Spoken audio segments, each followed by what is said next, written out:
So yeah, long game wise, we said looking great. For me, the checkpoint, that for me is a real big plus. Okay, the fact you get your club now over your toe line, parallel to target, nicely in front of you, not whipped behind the wall. Swinging back now, we're going to hinge the wrist up, halfway back. Club shaft now is on the ball, great position, top of the backswing. Club's looking really good. It's a little bit long, which is not a problem because you've got a long club there, to be fair. It's an overswing though, but on line. It's not going over the top to the right there too much. We're actually overswinging on line. As you come back down again now, you're back on that line again, as we said. Coming back down now, nicely in front with the club.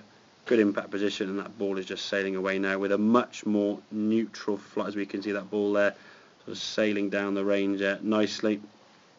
To a very, very good full finish. So the long game for me is definitely a tick. Okay, the way you're swinging the club now, and say the 2 or 3 bad ones you had weren't that bad. They were still in the fairway somewhere. It didn't go very far, maybe 180, 190, 200, but in the fairway, not costing you an out of bounds left or a reload off the tee or whatever. So in terms of the setup, as you said, for chipping and pitching, try to initiate impact. Get yourself in an impact position. So basically you're moving most of the things now up here. Nothing to be sort of being moved in the lower half. You don't need leg action to create speed or power. It's a short shot. It's a 20, 30 yard shot.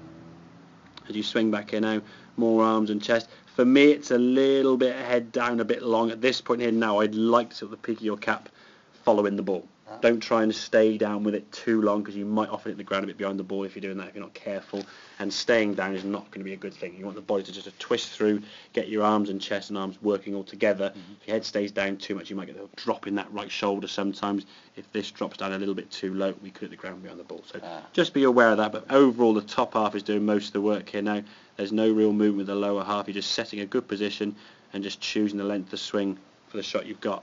Now, whether you want to play a high lofted shot, the ball to go up in the air, which is 60, 56, 52, or whatever it may be, pitching wedge, those lofted clubs above 45 degrees want to go up and then stop down. If you want to play a low running shot, 8-iron, 7-iron, whatever it may be, a low running shot.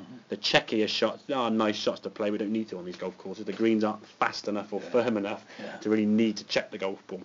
If you feel you need to stop the ball quicker, take a lofted club.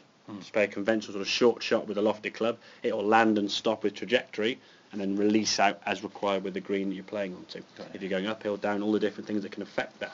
But understanding trajectory, that's the key thing for me. Same setup with everything. You just choose the club accordingly. Before you were taking a 56 to play a low shot. And that's not really the sort of shot to play a low shot with. It's going to go very skiddy and spinny off to the right. And if you're not careful, you're going to get too much side spin and just lose control.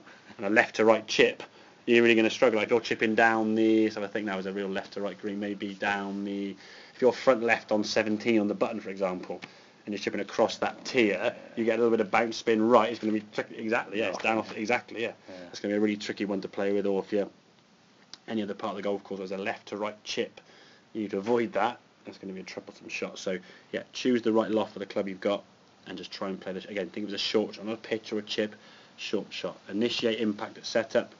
Choose the right club for the job. Make sense? Yep. Understanding it better now, Yeah, a lot better. Happy days.